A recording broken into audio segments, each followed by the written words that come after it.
অখিল গগৈ ডাঙৰীয়াই প্ৰকৃততে নিজে এজন হত্যাকাৰী। তেওঁ বেলেগক হত্যাকাৰী বুলি কোৱাৰ আগতেই তেওঁৰ ওচৰত প্ৰমাণ পত্ৰবিলাক আগতে গোটাব লাগে, কাৰণ তেওঁ ৰাজনৈতিকভাৱে এই কথা বতৰাবিলাক কৈ আছে। তেওঁৰ হাতত কোনো তথ্য নাই আৰু মুকলিকে মই তেওঁক আহ্বান জনাইছো যে তেওঁ মোক ব্যক্তিগতভাৱে আক্ৰমণ কৰিব নালাগে। তেওঁক যদি মই ব্যক্তিগতভাৱে আক্ৰমণ কৰোঁ, গতিকে তেওঁ ইয়াতে নিৰ্বাচন প্ৰচাৰ চলাব নোৱাৰিব। কাৰণ আজিৰ দিনত আপোনালোকে জানে অখিল গগৈৰ লগত শিৱসাগৰ কোনো ভোটাৰ ৰাইজ নাই।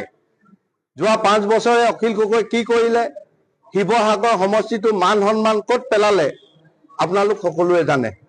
যে আজি বিধানসভাতে হওক বা বিধানসভাৰ বাহিৰে ভিতৰে যিবিলাক তেওঁ যিবিলাক কথা বতৰা কৈ আছে, কাৰণ বিধানসভাত অকল চিঞৰিলে সমস্যা সমাধান নহয়।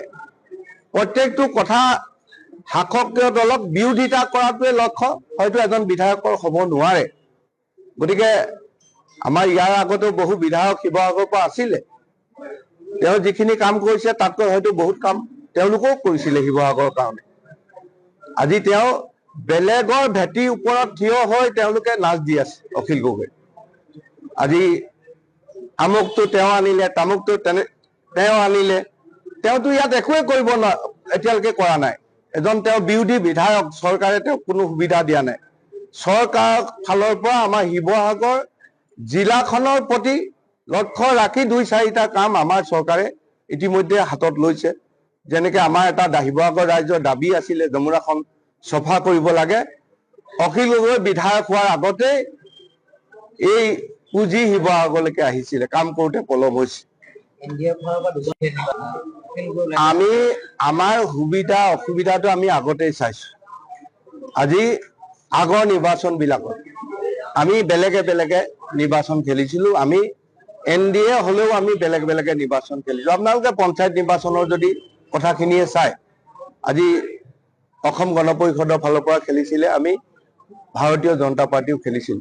তাত কিন্তু সৰ্বাধিক আসন ভাৰতীয় জনতা পাৰ্টি আমি পাবলৈ সক্ষম হৈছিলো। 4টা জিলা পৰিষদ ভাৰতীয় জনতা পাৰ্টিয়ে জিকিছো। প্ৰায় 23খন 27খনৰ ভিতৰত 23খন আঞ্চলিক পঞ্চায়ত ভাৰতীয় জনতা পাৰ্টিয়ে জিকিছিল। নিশ্চয় ৰাজনৈতিকভাৱে অখিল গগৈ এইবাৰ শেষ হৈ যাব। অখিল গগৈ বুলি আৰু ৰাজনীতি কৰিবলৈ ইয়াতে মানুহ নাথাকিব। কাৰণ যোৱা 5 বছৰে তেওঁ যিখিনি অভদ্ৰামী কৰিলে বিভিন্ন সময়ত, আজি সেইকাৰণে শিৱসাগৰ বাকী ৰাইজ তেওঁৰ লগত নাইতো।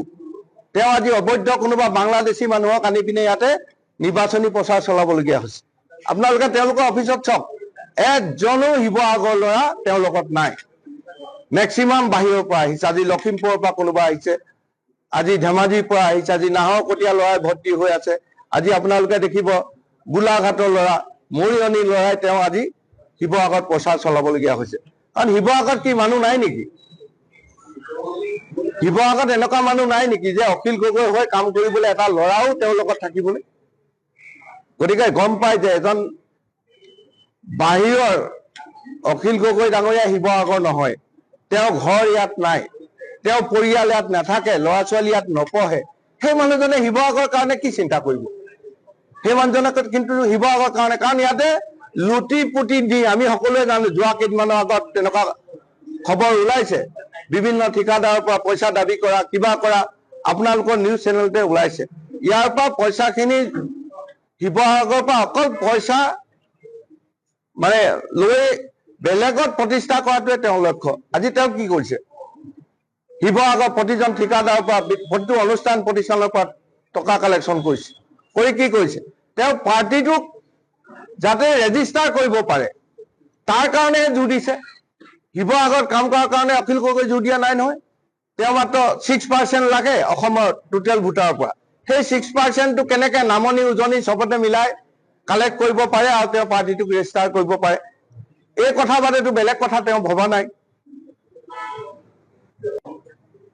মোৰ নিজৰ নিৰ্দিষ্ট কোনো লক্ষ্য নাই। মোৰ মূল লক্ষ্যটো হৈছে যে শিৱসাগৰ সমষ্টিটোক আমি গঢ়ি তুলিব লাগে। শিৱসাগৰ বিশেষভাৱে জিলাখনো লগত আছে। আপোনালোকে জানে শিৱসাগৰৰ পৰা আজি বহু মানুহে সুবিধা পাইছে। যোৱা দিনত আমি দুজন মুখ্যমন্ত্ৰী স্বাধীনতাৰ পাছত বিমলা প্ৰসাদ চলিহা আৰু হিতেশ শইকীয়া ডাঙৰীয়াক পালো। পৰৱৰ্তী পৰ্যায়ত কেইবাজনো কেবিনেট মিনিষ্টাৰ আমাৰ প্ৰমোদ গগৈ ডাঙৰীয়া আছিলে, প্ৰণৱ গগৈ ডাঙৰীয়া আছিলে, অঞ্জন দত্ত ডাঙৰীয়া আছিলে, থাওৰাৰ পৰা আমাৰ কোঁৱৰ ডাঙৰীয়া কোঁৱৰ আছিলে, আমগুৰিৰ পৰা প্ৰদীপ দা, অঞ্জন দা, চবে শিৱসাগৰ সমষ্টিত জিলাখনৰ কাৰণে কাম কৰিবলৈ সুবিধা পাইছিলে। কিন্তু আজিৰ দিনত আমি লক্ষ্য কৰিছো যে জিলাখনে যেনেধৰণে গঢ় দি উঠিব লাগিছিল, ভৱিষ্যত প্ৰজন্ম আগবাঢ়ি যাব পৰাকৈ যিখিনি আন্তঃগাঁথনি লাগিছিল, সেইখিনি ক্ষেত্ৰত হয়তো যোৱা দিনবিলাকত কেতিয়াও গুৰুত্ব দিয়া নহল। যাৰ কাৰণে আমাৰ আজি নৱপ্ৰজন্মই প্ৰত্যেকটো দিশত শিৱসাগৰৰ পৰা বাহিৰলৈ যাব লগা হয়।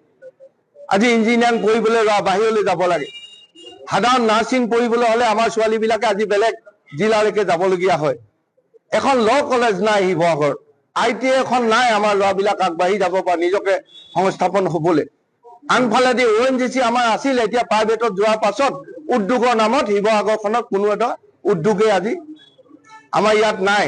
যাৰ কাৰণে নিবনুৱা সমস্যা এটা ডাঙৰ ভয়াৱহ ৰূপ লৈছে। যাৰ কাৰণে শিৱসাগৰ বহুতো শিক্ষিত যুৱক যুৱতীয়ে আজি অসমৰ পৰা বাহিৰত, কেৰেলাত, কোনোবাই গোৱাত, তেনেকুৱা ধৰণে বিভিন্ন ৰাজ্যত গৈ কাম কৰিবলৈ যাব লগা, হাজিৰা কৰিবলৈ যাব লগা হৈছে।